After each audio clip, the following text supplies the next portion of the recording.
আসসালামু আলাইকুম আরহামতুল্লাহি ওবারাকাতুহু। শুরু করছি পরম করুণাময় আল্লাহ তাআলার নামে। সবাই কেমন আছেন? একটা বিষয় নিয়ে একটু কথা বলি। বেকারত্ব। বেকারত্ব কিন্তু বাংলাদেশের জন্য একটা অভিশাপ। আমরা অনেক বেকার। বাংলাদেশে বেকারের অভাব নাই। আর যেকোনো কিছুর অভাব থাকতে পারে। বেকারের অভাবটা কিন্তু নাই। কিন্তু এই বেকারত্বের একটা বিশেষ কারণ আছে। এই কারণটা নিয়ে আজকে কথা বলব। জানি না এই কারণটা নিয়ে কেউ কখনো কথা বলেছে কিনা বা বলবে কিনা অথবা সমর্থন জানাবে কিনা। না, আমার কাছে মনে হয় এটা একটা চরম সত্য। দেখেন, একটা জিনিস এভাবে ভাবতে পারি যে আমি একজন বাদাম বিক্রেতা। আপনি অনেক বড় একটা মাল্টিন্যাশনাল কোম্পানির একটা বড় পদস্থ অফিসার অথবা কর্মচারী। কিন্তু এখানে দেখা যাচ্ছে কি দুজনই কিন্তু মানুষ, কর্মটা ভিন্ন। একজন বাদাম বিক্রি করছে, সে বাদাম বিক্রেতা, এটা তার পেশা বা কর্ম। আর যে অফিসে কাজ করছে, যে বড় কোনো পদে নিযুক্ত আছে, সেও কিন্তু মানুষ। কাজের জায়গায় নিজেকে অটুট রাখুন, এরপরে না নিজেকে মানুষের তালিকায় নিয়ে আসুন। দেখেন, আমি যদি এভাবে একটু কম্পেয়ার করি যে একজন মাল্টিন্যাশনাল কোম্পানির ওনার, সে প্রোডাক্ট সেল করে, সে কিন্তু সেলস করছে, সে একটা কোম্পানির ওনার। আর যে ব্যক্তি বাদাম বিক্রি করছে অথবা ঝালমুড়ি বিক্রি করছে, ওই ব্যক্তি কিন্তু ওই ঝালমুড়ির দোকানের অথবা ওই বাদামের দোকানের ওনার। মালিকানা কিন্তু দুজনারই। যে মাল্টিন্যাশনাল কোম্পানির মালিক, সেও কিন্তু মালিকানা। আর যে বাদাম বিক্রি করছে, সেও কিন্তু ওই বাদামের দোকানের ওনার। মালিকানায় কিন্তু কোনো পার্থক্য নেই। পার্থক্য কি? পার্থক্যটা হচ্ছে উনি একজন বড় কোম্পানির ওনার, আর হচ্ছে বাদাম কোম্পানির ওনার। এই যে একটা সামাজিক পার্থক্য, এর কোনো যৌক্তিকতা আছে? ওনাকে ওনার জায়গায় রেসপেক্ট দিন, ওনাকে ওনার জায়গায় রেসপেক্ট দিন। উনি বাদাম বিক্রি করছে, উনি সেল করতেছে, আপনাকে সেবা দিচ্ছে অথবা বিক্রি করছে, পণ্য দিচ্ছে, টাকা নিচ্ছে। আমি ক্রেতা, আমি কিনছি, উনি বিক্রেতা, উনি বিক্রি করছেন। এটা স্বাভাবিক না? কিন্তু তার মর্যাদার দিক থেকে তাকে ক্ষুণ্ণ করতে কেন হবে? তাকে নিম্নমানের কেন দেখতে হবে? আমি কিছু মানুষকে চিনি যারা, আমি যতটুকু জানি, যে ডিগ্রি শেষ করেছে, অনার্স শেষ করেছে। এর মধ্যে অনেকে আছে যে তার পেশা হিসাবে রিক্সা চালানোকে বেছে নিয়েছে। আমি কি তাকে বলবো রিক্সাওয়ালা? তাকে ছোট করে ফেলবো? সে তো আমার বন্ধু ছিল, এখনো বন্ধুই আছে। সে একটা রিক্সার ওনার, রিক্সার মাধ্যমে আমাকে সেবা দিচ্ছে, তার বিনিময়ে আমার থেকে অর্থ নিচ্ছে। তার সাথে সম্পর্ক আমার এরকম, এটাই হওয়া উচিত। তাকে হেয় করে দেখার তো কিছু নেই যে তার সাথে বসে এক কাপ আমি চা খেতে পারবো না। হায় হায়, একটা রিক্সাওয়ালার সাথে চা খেলে আমার মনে হয় জাত চলে গেল। যে জাতটা তো মানুষের, মানুষের আবার মানুষের সাথে বসলে জাত কি করে যায়? প্রশ্ন রইল। আমাদের মানবিকতা তৈরি করা দরকার, মানুষত্ব তৈরি করা দরকার। একটা মানুষ যদি ঝুড়ি মাথায় নিয়ে বাজারে গিয়ে মুরগি বিক্রি করে, সে তার ফার্মে উৎপাদন করেছে, সমস্যা কোথায়?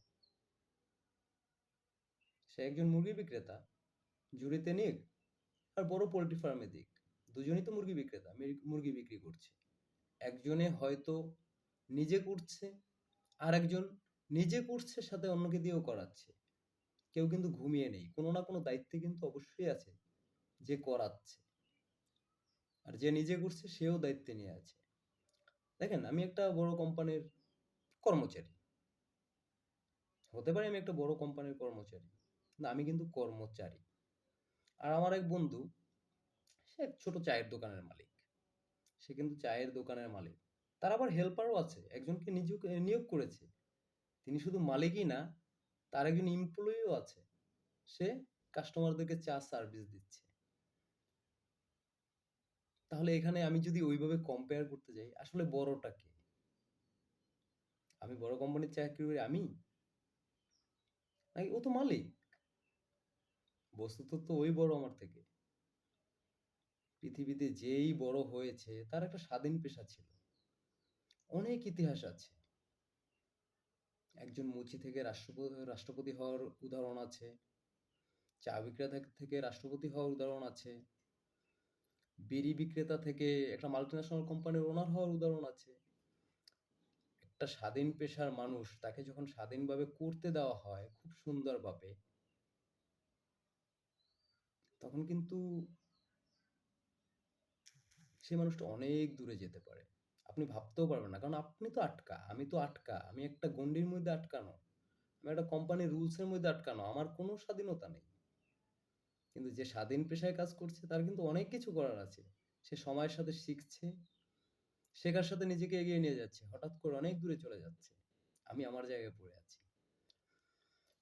হয়তো কারো মনে হইতে পারে যে আপনি এই কথাগুলো বলতেছেন, কে বাধা দিছে কাজ করতে? আসলে কেউ বাধা দেয় নাই। বাধাটা সরাসরি ওইভাবে দেওয়া হয় না। বাধাটা কি করে দেওয়া হয় আপনি আমি প্রত্যেকেই জানি। কি করে বাধাটা দেওয়া হয়?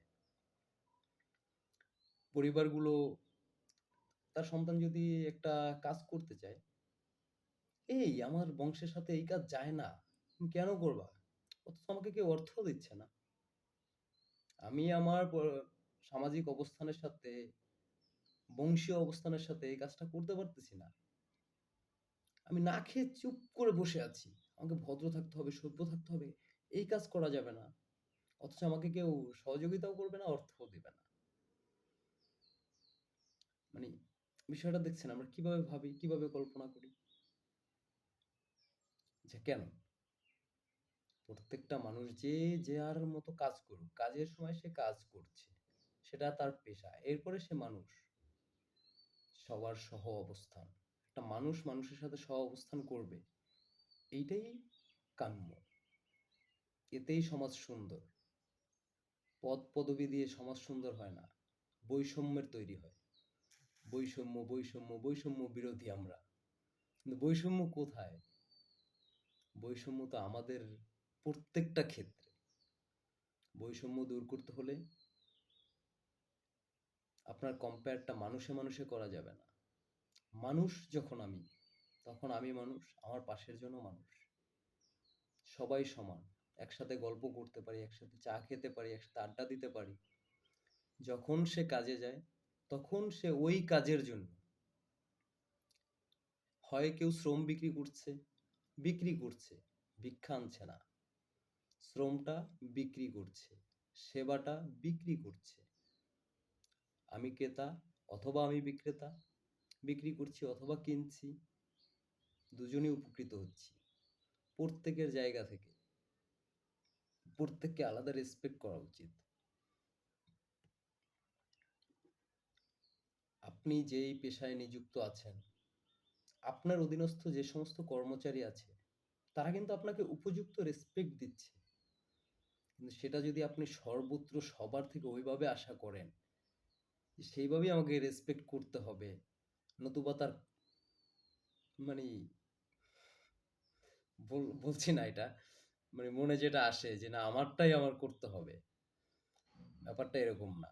আপনি যখন কর্মে নিযুক্ত, আপনি আপনার পেশাদারিত্বের সাথে দায়িত্ব পালন করুন। তাদের সাথে আপনার যখন যেখানে যে ব্যবহার করা উচিত, আপনি সেখানে সেটা করুন। কিন্তু যখন আপনি কর্ম থেকে বেরিয়ে আসেন, তখন আপনি আবার মানুষের সাথে মিশে যান, মানুষ হয়ে যান। তখন আপনি কিন্তু কর্মকর্তা অথবা কর্মচারী, আপনার উপরে দায়িত্ব নিযুক্ত, সেটা পালন করতে হবে। যখন আপনার দায়িত্বটুকু শেষ হয়, তখন কিন্তু মানুষের কাছে মিশে যাওয়া উচিত। তাহলে মানুষের মধ্যে এই জড়তাটা থাকবে না যে আমার বংশের সাথে এটা যায় না, আমি এটা করতে পারি না। কেন ভাই? আমি যে কোনো ব্যবসা করতে পারি, কাজ তো। প্রত্যেকটা কাজ সমান, প্রত্যেকটা শ্রমিককে সমান মর্যাদা দেওয়া উচিত। যে যার জায়গা থেকে কাজ করছে। আচ্ছা কৃষক, হায় হায় আমাদের দেশের কি এক অবস্থা, কৃষিকাজ করা যাবে না? কৃষিকাজ এখন মানুষ করে? কি কাদা বিচ্ছিরি, কি অবস্থা! একটা কৃষক যদি ধান রোপণ না করে, খাদ্য উৎপাদন না করে, আমরা এই মহান পেশাজীবীরা কি খাবো? কেউ বলতে পারি? কয়টা পণ্য আমদানি করব? আর আমাদের আমদানির সক্ষমতা কতটুকু?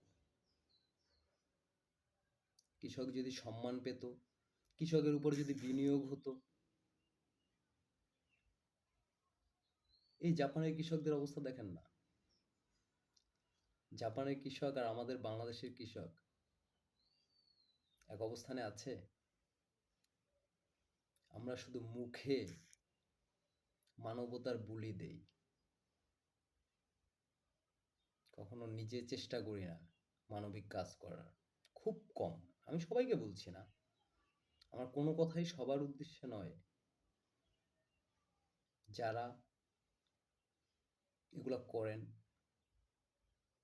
তাদের উদ্দেশ্যে এগুলো বলা। হতে পারে এর মধ্যে দিয়ে একটা সমাজ সুশৃঙ্খলতা আসতে পারে, আপনার পরিবর্তনের মধ্যে দিয়ে, আমার পরিবর্তনের মধ্যে দিয়ে, অথবা আমার পাশের পরিবর্তনের মধ্যে দিয়ে।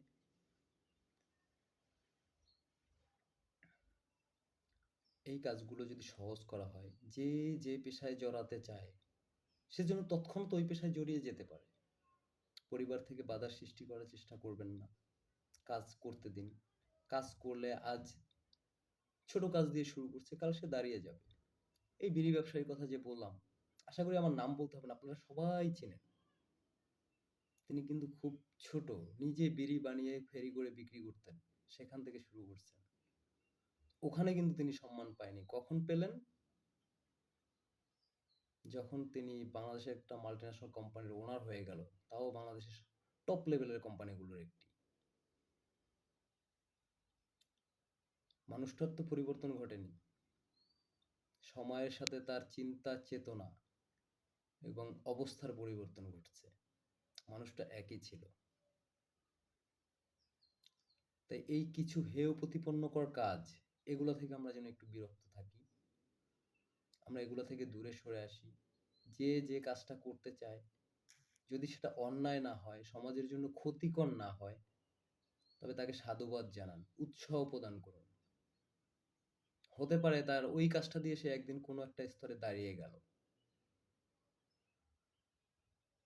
মানুষের মাথায় কখন কি চলে আসে, কার অবস্থান কাল কোন অবস্থায় যায়, আমরা কেউ বলতে পারি না। যে যেটার প্রতি আগ্রহ প্রকাশ করে তাকে সেটা করতে দিন। ব্যবসা করতে চায় করতে দিন, ছোট হোক। চাকরি করতে চায় করতে দিন, ছোট হোক বড় হোক, ব্যাপার না, একদিন বড় হয়ে যাবে। কিন্তু হেয় প্রতিপন্ন করবেন না। এই কি নিম্ন পেশা, এই কি নিম্নমানের পেশা, কি নিম্নমানের কাজ, এগুলা কিভাবে করে, মানুষের পক্ষে এটা কি সম্ভব? আসলে একটা পেশার মানুষ যদি না থাকে, তখন বুঝতে পারবেন যে ওই পেশাজীবীর অভাবটা কত। আমরা ওয়াশরুম ব্যবহার করি, অনেক সময় অনেক সমস্যা ফেস করি। যদি সুইপার পেশার মানুষটা না থাকতো, আপনাকে নিজেকেই কিন্তু এটা পরিষ্কার করতে হতো। আর যখন আপনি নিজে পরিষ্কার করেন, সুইপারের কাজটা যখন আপনি করেন, আমি করি, তখন আমি কি? এই জিনিসটা আমাদের মাথায় আসা উচিত। আমাদের বিবেককে প্রশ্ন করা উচিত। তাকে সম্মান করুন। প্রত্যেকটা পেশাজীবীকে সম্মান করুন। যে যার জায়গায় আছে থাকতে দিন, তাকে সম্মান করুন, তার পাওনা রেসপেক্টটা তাকে বুঝিয়ে দিন। একটা সুন্দর সমাজ তৈরি হবে। ঠিক আছে, সুস্থ থাকবেন, ভালো থাকবেন, সকলের জন্য দোয়া করবেন। আল্লাহ হাফেজ। আসসালামু আলাইকুম।